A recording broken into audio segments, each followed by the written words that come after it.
Let the way of the heart, let the way of the heart, let the way of the heart shine through. Let the way of the heart, let the way of the heart, let the way of the heart shine through. Love upon love upon love, all hearts are beating as one. Light upon light upon light, shining as bright as the sun. Namaste, namaste, namaste, namaste, namaste, namaste, namaste, namaste. And I welcome all creation with the highest vibration, and there is no separation.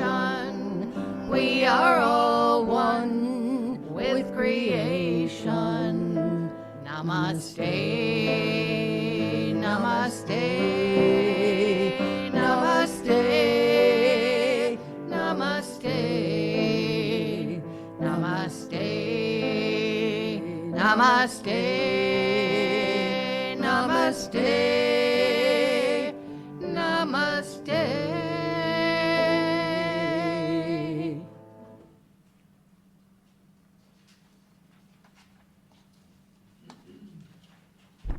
Good morning. We light our chalice this morning with the words from the Oberlin UU Fellowship. We light this chalice to find inner peace, love for each other, and faith in ourselves, to be welcoming to whomever we meet, and be kind to all living creatures. So gather around this light of hope as we share this time together.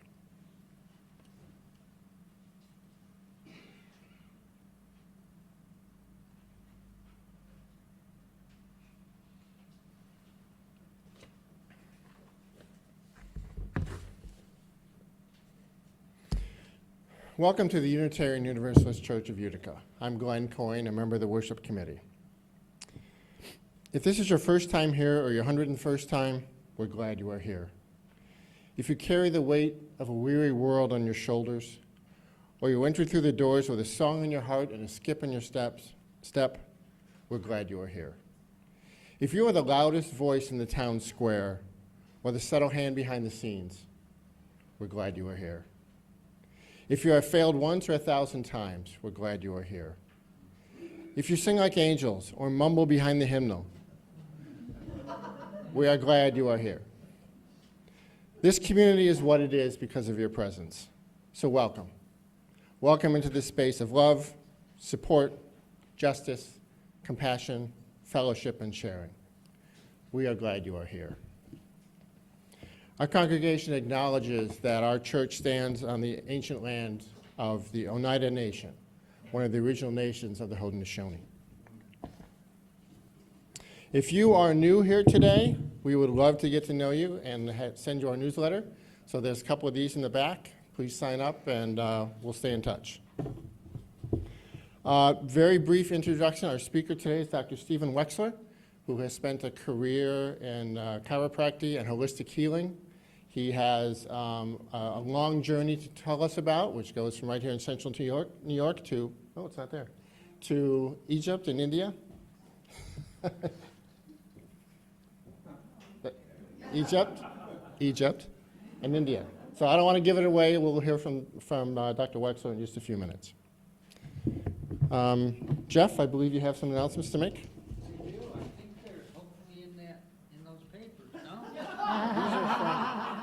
These are from the these are my papers.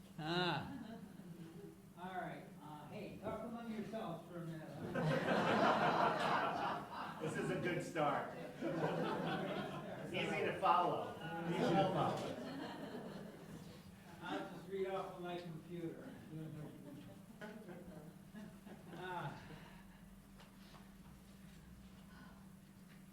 see here. Hey. Good morning, I'm Jeff Chard. Good things are happening at UU Utica.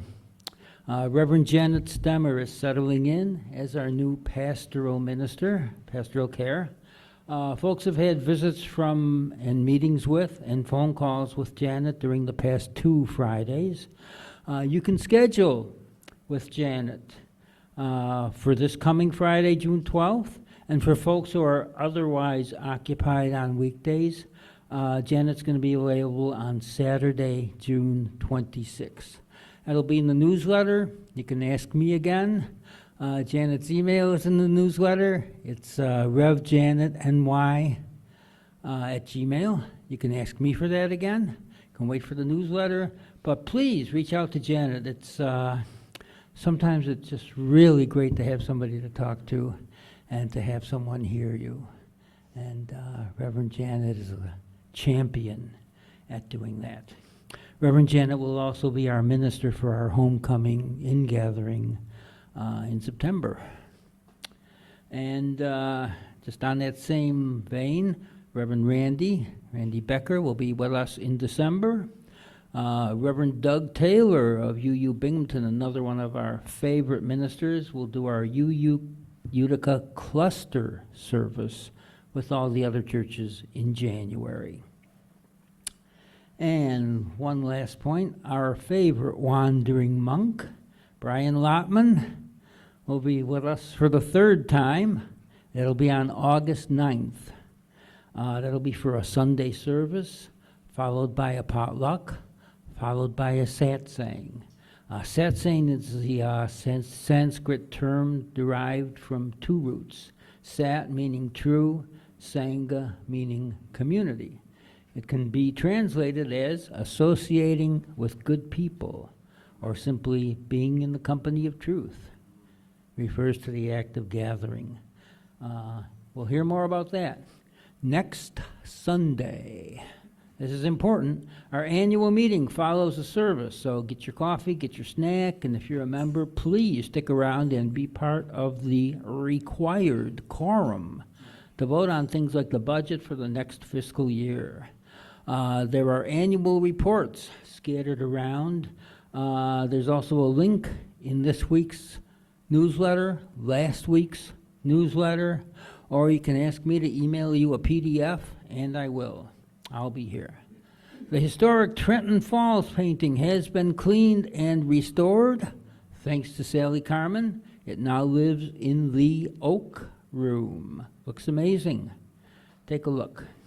Kayak outing with Dave Jones, Saturday, July 26th. See your newsletter or Dave Jones for further details. Sunday, did I say Sunday? Sunday, July 26th.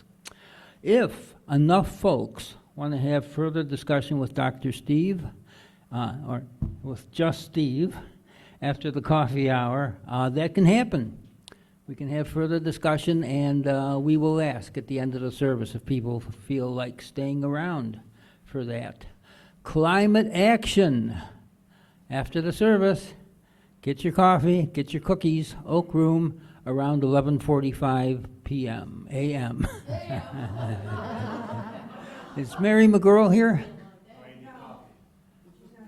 All right. I'm going to look and see if we have greeters and coffee people for next week, and if we don't, I will let you know.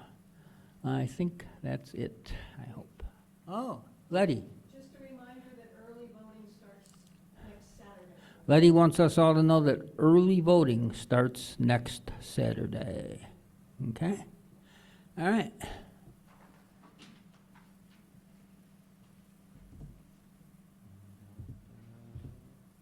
So good morning, everybody.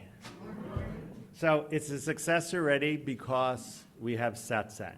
We're all together, which is probably the most important thing about coming together today is to be together. I've met such wonderful people before the service already, a lot of brothers and sisters from other mothers, and it's been really good. It's been really good. It's so good to be here. it reminds me back just looking at the church. When in my 20s, I did a talk at Unity Church. You know, brought up Jewish from Brooklyn, in a Christian church speaking about Hinduism. I was like, isn't that perfect? And I'm right back in the same place. So thank you all for having me here. I really, really appreciate it. So my quote today is from someone who I've met a number of times, Marianne Williamson.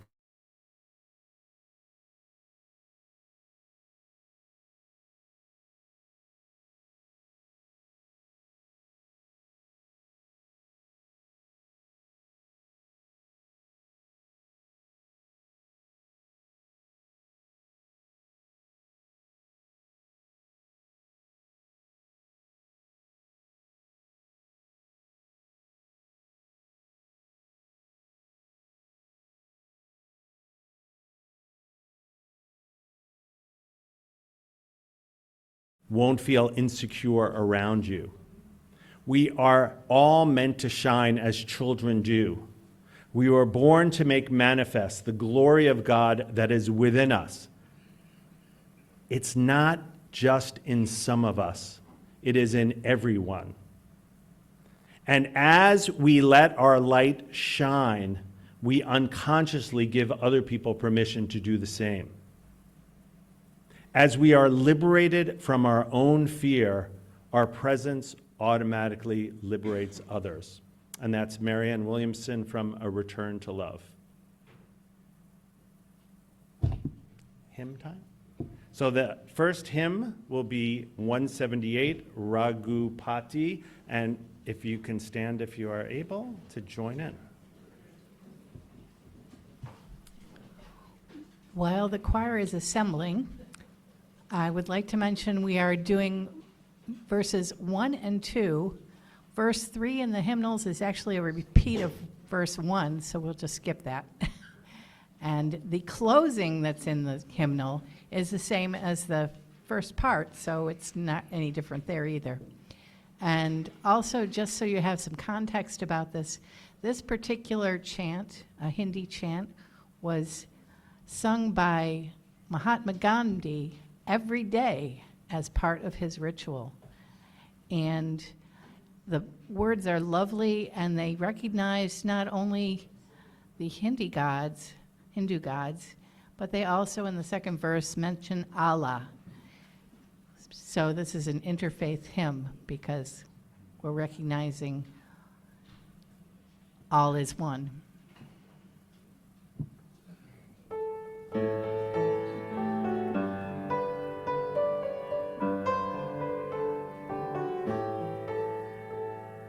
Raghupati Raghava Rajaram Patita Pavana Sitaram Raghupati Raghava Rajaram Patita Pavana Sitaram Sitaram Jai Sitaram Patita Pavana Sitaram Sitaram Jai Sitaram Patita Pavana Sitaram Raghupati Raghava Rajaram Patita Pavana Sitaram Raghupati Raghava Rajaram Patita Pavana Sitaram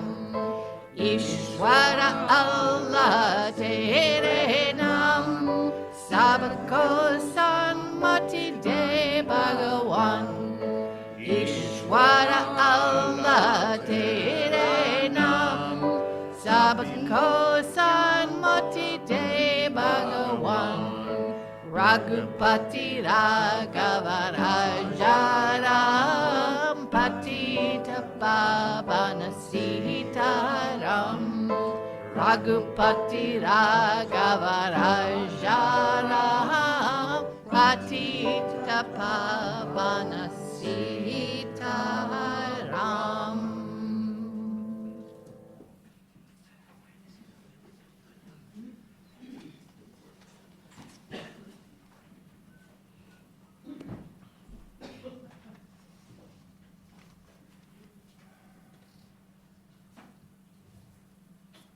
So they asked me for a title.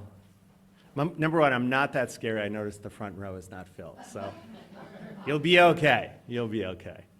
So they asked me for a title, and the first thing that came to me was from Shakespeare in Love. He always goes, "It's a mystery." But my life has been like that. I grew up with this brother from another mother over here from Brooklyn, New York, and I stuttered most of my life until I was in my 20s. I was overweight, slothy, scared. Never would I speak in front of more than one person at a time. I avoided everything I had to do orally in school, Spanish exams, oral. I was terrified, and I learned how to avoid life completely. My brother became a chiropractor before me, and I thank him for that all the time. And I became a chiropractor because I had no idea what else I would do in life. And then I found out that public speaking was a really good thing to do, and I'm like, how am I going to do that? I can't do that. I was terrified. He also introduced me to a man named Tony Robbins. People know that name, right? So he sent me to a Tony Robbins seminar in New York City, and me and my mom went there, and the first night was a fire walk, where you walk on 12 feet of 2,000-degree coals. Now, my mom wouldn't walk because she didn't want to take her pantyhose off, so I did it. I stood in front of that fire, and it's a great metaphor. I stood in front of something that seemed impossible. How many people have done that in their lives? And then you walk. And I walked, and it was a great bar story. It's not what really changed my life. It was the next few days after. He taught us how to transform our own lives. And every night I worked for a year transforming the patterns of my life. But the last day was the most important, the Monday. And you can look this up on YouTube. Living Health by Tony Robbins. He gave this talk which proved to me without a shadow of a doubt that our health is the distance between our hand and our mouth.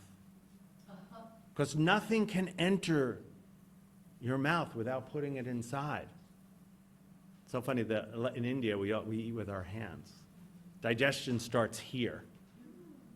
Very powerful. Changed my life completely. That weekend, I never drank again. I never took drugs again. Like, so many things changed in my life. But it was still a complete mystery to me. I was still stuttering. I was still kind of scared to be in public and do things. I joined a fraternity, which was totally like out of the box for me.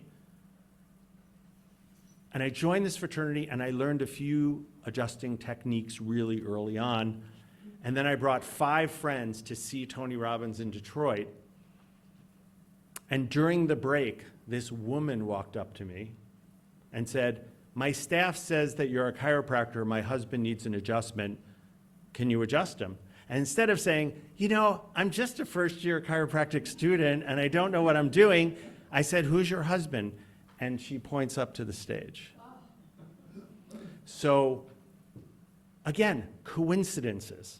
Our flight got canceled, and we had to drive there. And in the back of my car, I had my brand new chiropractic table that I just picked up at UPS because I was at the airport.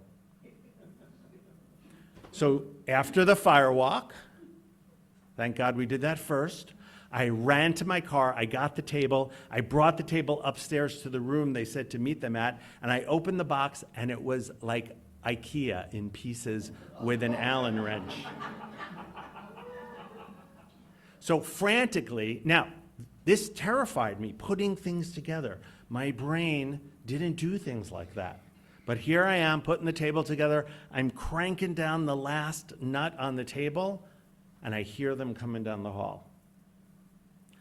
And I stand back against the wall, holding the entire Coble Hall up, and Tony Robbins walked in with like 30 people.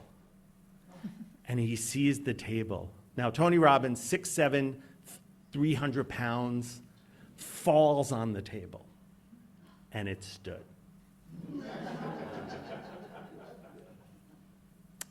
People started working his aura and rubbing his feet and doing stuff around him, and I just stood on the wall. And I'm not going to curse here, but he said, "Where's the effing chiropractor? I asked for an effing chiropractor." Yeah, I'm like, right over here. When they're done, I'll come over. I mean, I was terrified. That was my next fire right in front of me. And he shooed everyone away. He turns on his stomach. He was the 11th person I ever touched chiropractically in my life. I knew like 3 moves, and he was going to get those 3. And I walked over and I started touching him, and his body just started moving. And then he flips over and goes, "Do my neck, do my neck." And I'm palpating his neck, going, I have never adjusted someone laying on their back, ever. So I had him sit up, and he sit up, and his head was above me. I had to get up on the table. So there's 500 pounds on this table now. And I adjusted him, and he got off and gave me the biggest hug and said, "That was the best adjustment I ever had in my life." And it changed my life, because in that 1 week, I met a man named Donnie Epstein, who has taught network chiropractic around the world. I met Tony Robbins, and I started doing TM meditation. All in 2 weeks, and it was my 21st birthday when I learned how to meditate. And I started to travel with Tony, I started to travel with Donnie, and still, I was terrified, I was avoidant, I was all these things, but I kept walking across the fire. Even with all that in me. I'll tell you, on the way here, I changed my talk 5 times. You know? Even those avoidance things comes up in my mind. Still, there are some scars, there are patterns etched in the body. And then I met my first guru. I'll do a quote by him at the end, Satya Sai Baba in 1990. Here, the Jewish kid from Long Island, my mother, this is a great story, I'll tell it very shortly. My mother, I was sitting on the washing machine in my house, and my mother calls me and she goes, "I just spoke to my psychiatrist, and I'm going to blow up your plane." So my mom was the first international terrorist, by the way.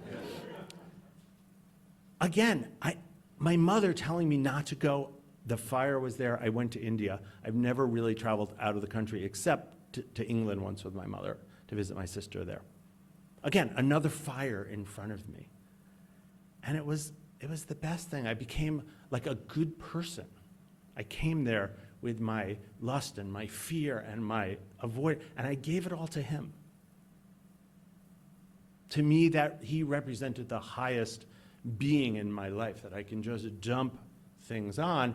And then I started reading, and I started coming together with satsang, and I started chanting, and it was incredible.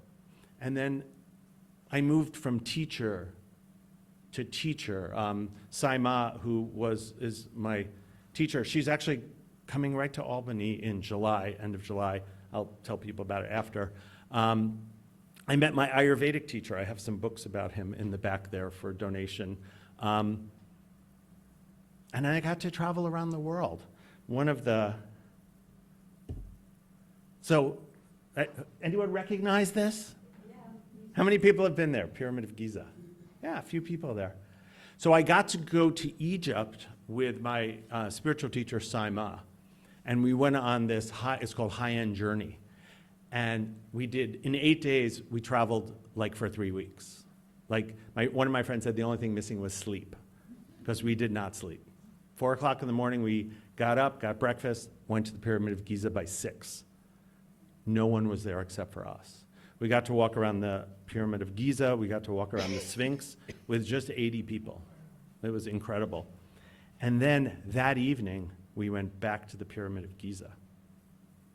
And we got to go inside in groups of 20, climbing through the passageways up to the top, where there's a sarcophagus, a tomb like that they laid people in. But if you read the book, Anna, Grandmother of Jesus, anybody read that book, Anna, Grandmother? It's a great book. It was so significant in my life. And then I realized she spoke through the author in this book about Jesus going there for one of his initiations and lying in the sarcophagus. And here I am lying in the sarcophagus thinking about that. Like, why me? When I met Sai Baba, why me? When I met Tony Robbins, why me? Because I chose to walk across the fire. We all have opportunities in our lives, and I don't care how young or old you are. The opportunities will come, and fear and trepidation and avoidance and all that, I still have it. But I choose to walk across the fire. So I got to lay in the same sarcophagus that Jesus laid in for his initiation. I've traveled many times to India. This is the Ganga, the Ganges River. I got to bathe in it. People are like, it scared me when someone said it was safe because there's no bacteria in it. And I'm like, that's what scares me. But you know, there's very little bacteria in the Ganges River because the waters from the Ganges come from the Himalayas, which the rocks are full of something called shilajit, which is like a natural antibiotic, antiviral. And that's what keeps it clean enough. I was there last year for the Kumbh Mela, which is the largest party on the planet. 400 million people over 6 weeks come to bathe in the river. I could tell that because it took us 31 hours when we left to get to the airport.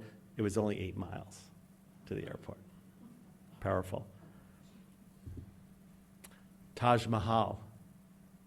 What an amazing experience. Anyone been to the Taj Mahal? All right, back there. Yeah, amazing experience of love, a representative of love. Someone built this out of love for his partner. And there's me and Tony Robbins. So in 1988 in March, I went to a course with Tony Robbins at his house with 40 people. It was the first date with destiny. If anyone's ever seen the movie I Am Not Your Guru, it is this seminar. And I got to be with Tony and 29 or 39 other CEOs. I was invited only because someone dropped out and I knew someone. So again, I needed to get to California and I needed $1,000 in 3 days. And of course I said, oh, I don't have that. And I walked across the fire again. And I walked out of there not stuttering. I didn't know that. But a week later, I spoke in front of 500 people at a Masonic meeting because I was the convocation speaker, though I didn't know I was going to be the convocation speaker. They walked over to me and they say, are you ready? I'm like, ready for what? They said, you're speaking tonight. And I'm like, I didn't know that. Well, we called you. I was in California. Wasn't phone, you didn't have a cell phone back then. So I spoke in front of 500 people and it felt great. And I've done live TV and live radio and this because of those experiences. So that was Tony's, I forgot how many Date with Destinies he did, but that was my second one, and I brought my book. It was very powerful. And then this is my Ayurvedic teacher, Dr. Pankaj Naram. And again, there's some books back there. All the donations go to the church. People can donate some money and take one of those books or cookbooks. And next to him is Saima, who, as I said, is going to be in Albany. Again, a spiritual teacher who brought my feet to the ground, who made me love in action. And then Sai Baba. Hands that help are holier than lips that pray. Lip service is not love. It should not be inaction in love, but love in action. Love in action is service. Serve each other with whatever you have, time, energy, money. When we give out to others, it comes in from here, the unlimited. And we'll have an experience of that in the meditation. So now we're going to do our next hymn, number 1064, Blue Boat Home.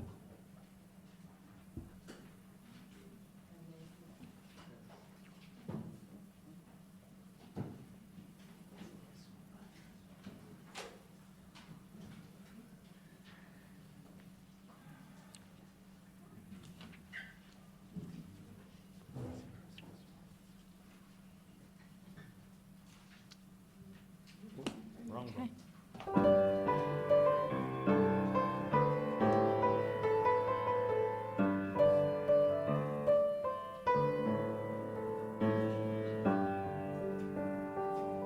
Low below me I feel no motion, standing on these mountains and plains, far away from the rolling ocean. Still my dry heart can say, I've been sailing all my life now, never harbor or port have I known. The wide universe is the ocean I travel, and the earth is my blue boat home.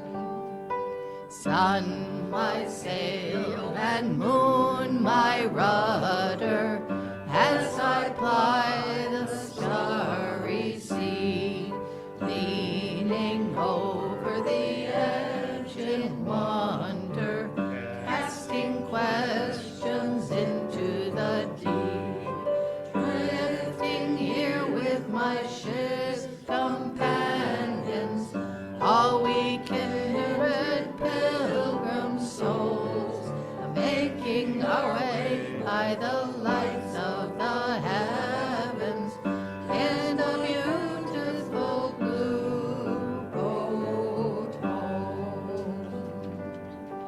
I give thanks to the wave upholding me, hail the great winds urging me on, greet the infinite sea before me, sing the sky my sailor's song.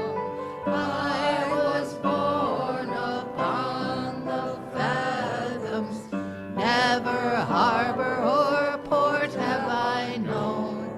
The wide universe is the ocean I travel, and the earth is our blue boat home.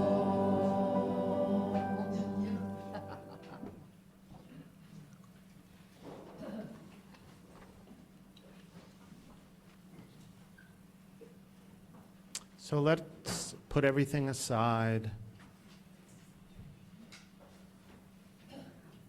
And we're just going to take some time to travel within. So you can close your eyes or keep your eyes open. Just allow your breath to come in and out.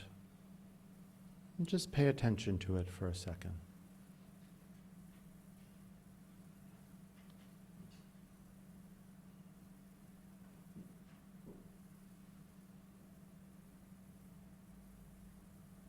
Now imagine a light like the chalice on top of your head. Candle flame. Allow it to become brighter and brighter. And allow that light to come into your head.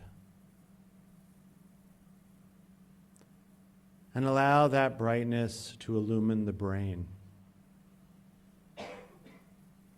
The front of the brain, the back of the brain, the sides of the brain. Let that light touch all the senses, your eyes, your ears, your nose, your mouth, your skin.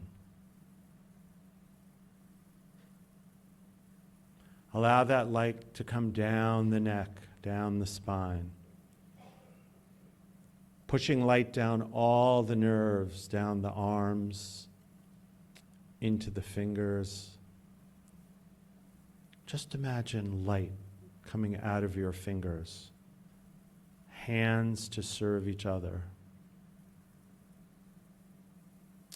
Let light come down into the lungs with a deep breath in and a gentle exhale. Light into the heart. light into the organs of digestion, the organs of detoxification, the organs of elimination. And let light fill your pelvis like a bowl, filling the bowl with light. Allow that light to pour over into the legs, down the thighs, the knees, into the feet, and out your toes. And allow this light to move you through life towards the light, towards service, over the fire. And let's just sit in silence.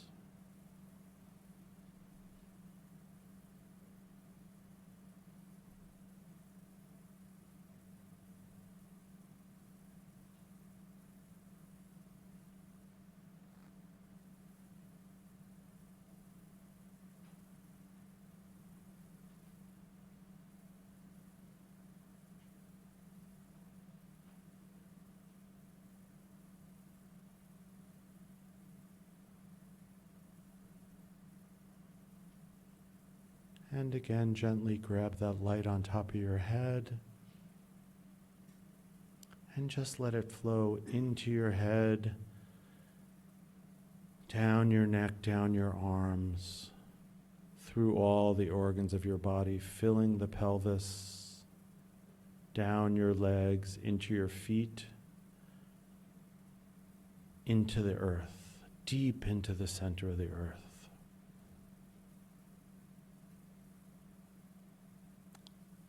And just be silent.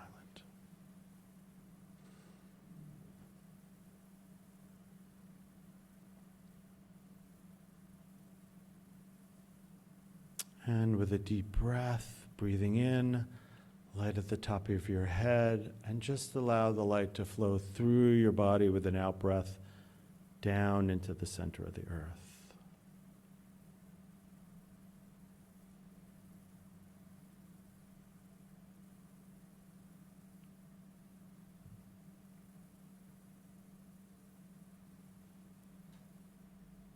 Always draw from the abundance of light and life and love.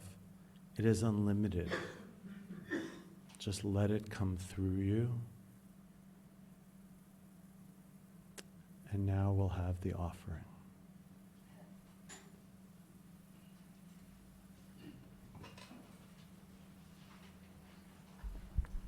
Thank you, Stephen.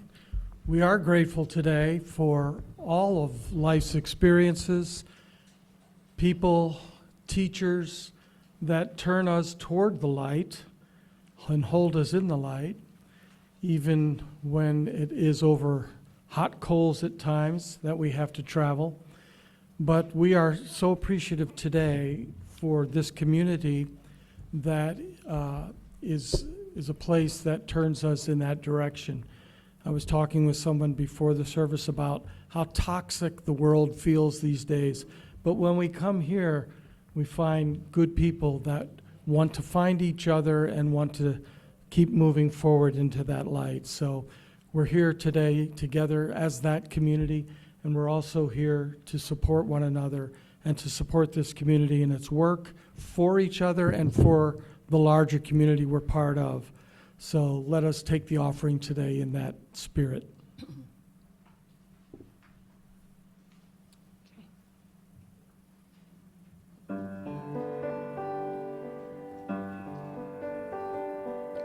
In a dream, it would seem I went to those who closed the open door, and turning the key, I sat and spoke to those inside of me. They answered my questions with questions, and they pointed me into the night, where the moon was a star-painted dancer, and and the world was just a spectrum of light. They reached to my center of reason, and they pulled on the touchstone that's there. The shock of that light had me reeling, and I fell into the depths of despair. Turning the key, I sat and spoke to those inside of me. They answered my questions with questions, and they set me to stand on the brink, where the sun and the moon were as brothers, and all that was left was to think. They answered my questions with questions, and they pointed me into the night, and the power that bore me had left me alone to figure out which way was right. Turning the key, I sat and spoke to those inside of me.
Please join me reading the words in the order of your service as we extinguish our chalice.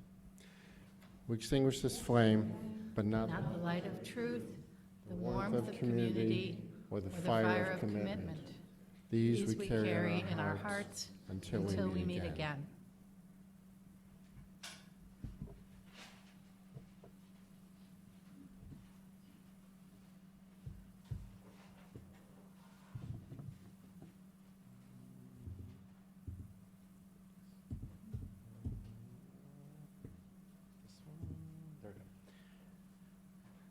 So this has been an incredible time for me. Thank you so much for all being here today and those online. There were a few special times in my life this week. In my office, I take care of people of all those different symbols that are here in the back of the room. Some more fundamentalist, some more fun in the mental, depending on which side you may lie. And one of them, I said I was speaking in a church, and she had this organization that helped feed the poor and stuff. And I said, oh, maybe you can offer me a Bible quote for this. So she said, this one, the year of the Lord's favor. The Spirit of the sovereign Lord is on me, because the Lord has anointed me to proclaim good news to the poor. He has sent me to bind up the brokenhearted, to proclaim freedom for the captives and release from the darkness for the prisoners. I thought that was so appropriate that she handed this for me for this congregation. And I would also like to thank my love Elsa, who without her I wouldn't have had this PowerPoint, and also her friend Claude, who took an hour and a half to do what she did in 10 minutes. So it's true that humans still have the edge. So no worries about that. And I just want to end with this little quote that she sent me, that we can all look for this in our life. You know what the truest love is. The love that comes with no signs. The kind of love that pops up into your life when you aren't looking for it. The kind that comes out of nowhere, and you feel the entire world turn. True love comes completely without warning, without any chances to think about it or process it. So I wish you that truest love in your life. Thank you.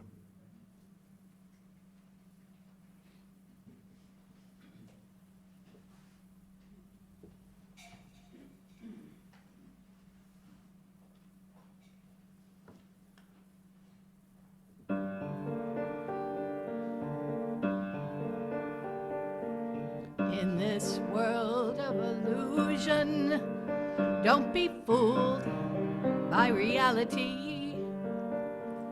When you walk along your path, you will know deep in your heart how it's meant to be. And when you dream, or even when you don't dream, how would it feel to make that dream come true? Hold the vision, oh, hold the vision, hold the vision, and you will find your way. In a world of compassion, you will find peace of mind and freedom from pain. Then you'll shine like a diamond. Know who you are, a brand new start to light up the way. And when you love, and don't tell me you've never loved, how would it be to hold that love and feel no need? Hold the vision, hold the vision, hold the vision, and you will find your way. Don't be afraid to show your worth. Reach for the sky, learn how to fly with your feet on the ground. And though the only truth that's real lives in your heart, created by love and by your belief, when you pray, and don't tell me you've never prayed, don't be afraid to sing your prayer out loud. Hold the vision, hold